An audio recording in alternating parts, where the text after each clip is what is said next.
Անդրադառնալով նիստին այս վերջին, առաջին վկայից մի քանի հարց էլի, սկզբում խոսեցին Գարուշի մասին, Պարոն Նորկյան, դուք հավատում եք նախ որ Գարուշը իսկապես դռնով է դուրս եկել, թե պատուհանով, եւ եթե այո, եւ եթե նրան հաջողվել է դռնից դուրս գալ, ապա ձեր գնահատմամբ ինչու մյուս զինվորներին չի հաջողվել։ Գիտեք, ես արդեն նշեցի դատարանում էլ եւ ընդհանրապես այս քրեական վարորդի շրջանակներում մենք մշտապես ունեցել ենք այդ հարցի վերաբերյալ մեր տարակուսանքը վերապահումները, ցավոք սրտի իրականացված քննությունը թեև պետք է ընդգծել, որ քննության ընթացքում իրականացվել է 2 անգամ քննչական փորձարարություն, բայց ամբողջությամբ չի հերքվել կամ անխոցելի կերպով չեն բերվել այնպիսի փաստարկներ եւ ապացույցներ, որ Գարուշը, ինչպես այսօրվա դատական նիստում արձանագրվեց այդ մասին, դուրս չի եկել զինվորական կացարանի դռնից, որովհետև տեսեք, միայն այն հանգամանքը եւ առաջին անձը չի, որ նման ցուցմունք է տվել կամ նման տեղեկություն է հայտնել զոհազինծառայողների ծնողներին, այո, մշտապես եղել են մի քանի ովքեր ընդգծել են, որ Գարուշը Սարգսյան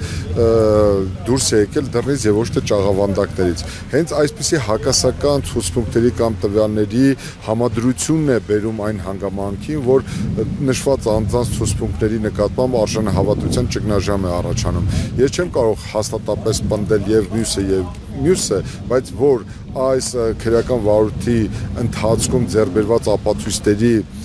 արժանահավատության, դրանց թույլատրելիության, դրանց վերաբերելիության, դրանց նկատմամբ վստահության ճգնաժամ է առկա, դրանում չեմ կասկածում։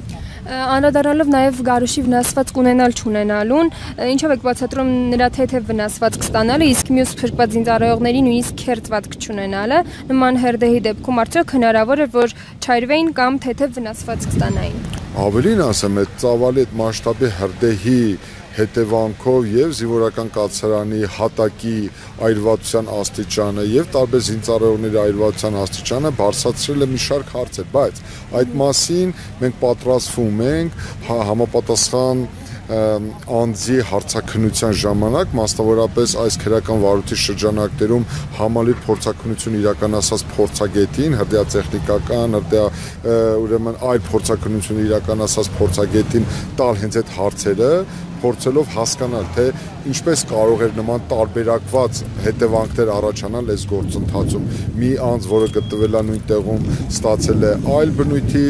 այրվածքներ, մեկ այլ անձ բոլորովին այլ բնույթի եւ այլն եւ այլն։ Եվ Գարուշի հետ կապված եւս մեկ հարց, եթե իրականում Գարուշը դռնով է դուրս եկել ոչ թե պատուհանից, ըստ ձեզ ինչու են թաքցնում կամ ինչու են պնդում, թե պատուհանից է դուրս եկել, սա ինչպիսի առանցքային նշանակություն ունի գործի բացահայտման առումով։ Հիմա տեսեք, այդ դռնով դուրս գալու հանգամանքի վերաբերյալ ես ձեր ուշադրությունը հրավիրեմ մեկ այլ հանգամանքի վրա։ Դուք երևի ուշադիր եք, որ ես նաեւ մեկ այլ վկայի հարցեր տալիս կենտրոնացել էի վառարանի սենյակում հայտնաբերված զինծառայողի եւ այդ ընդգծեցի, որ այդ զինծառայողը կարող էր այդտեղ հայտնվել 3 ճանապարհով, կամ ինքը ի սկզբանե այդտեղ է եղել եւ այդտեղ է այրվել, կամ տանիքով է մտել, կամ ճաղավանդակով է դուրս եկել, որը խելագարության կանխավարկած է։ Եթե մենք ողջամտության սահմաններով կամ այս քրեական գործի վարորդի շրջանակներում ձեռբերված ապացույցների համատեքստում գնահատենք այդ իրավիճակը, ենթադրվում է, որ այդ զոհված զինծառայողը նույնպես եղել է քնած վիճակում եւ ինքը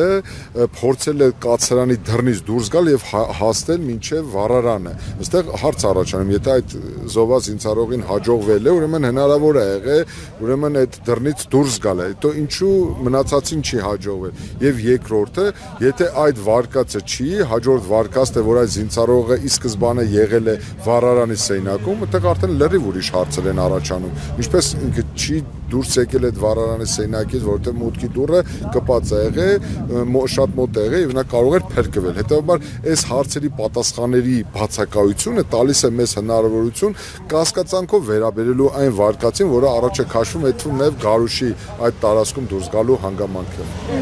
Անդրադառնալով երկրորդ վկայի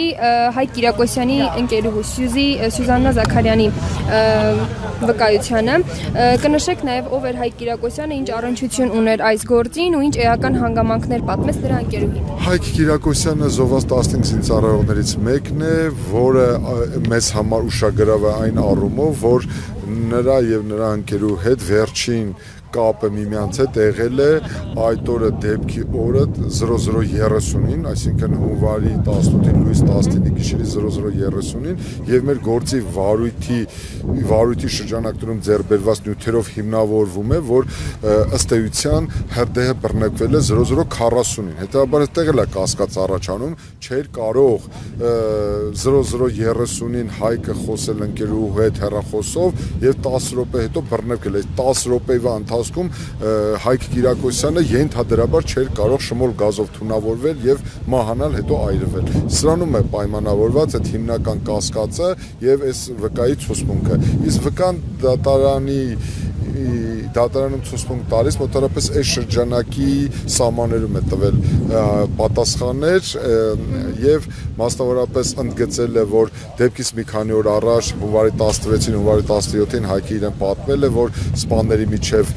լարվածություն է տեղի ունեցել, այնտեղ խոսքը գնացել է դիզվառելիքի հնարավոր վաճառքի մասին, որ Հայկը իրեն պատմել է, որ այնտեղ մեծ գումարներ են շրջանառվում ապօրինի թմրամիջոցների վաճառքի մասին, ինչ որ ակնարկ արել, բայց չի մանրամասնել ովքեր են այդ մարդիկ, ինչ վաճառքի մասին է խոսքը, եւ ըստ էության այս հարցերի շրջանակում տեղի ունեցավ երկրորդ վկայի հարցաքննությունը։ Եվ վերջում պարոն Նոյիկյան, մի քանի մեկնաբանություն գնահատական կարող եք տալ վերջին երկու վկաների ցուցմունքի վերաբերյալ, որոնք փրկարար ծառայության ներկայացուցիչներ էին։ Այսինքն իրենք մեկ անգամ եւս հաստատում են, որ զոհված զինծառայողների դիերը դուրս են հանել իրենց անմիջական ղեկավարի Վարդենիսի տարածաշրջանի այդ հրդեհաշիճման այդ փրկարար ծառայության տնօրենի հրամանով, որով եւ մեկ անգամ եւս համոզում են, որ դեպքի վայրը ի սկզբանե խախտվել է, որ զոհված զինծառայողների դիերը դուրս են բերվել դեպքի վայրից առանց համապատասխան քննչական գործողությունների, դատավարական գործողությունների, որի արդյունքում էլ ես խորապես համոզված եմ, որ բազմաթիվ հետքեր են թաքցվել կամ ոչնչացվել, որի արդյունքում էլ նման հարցեր են առաջացել հանրության մոտ։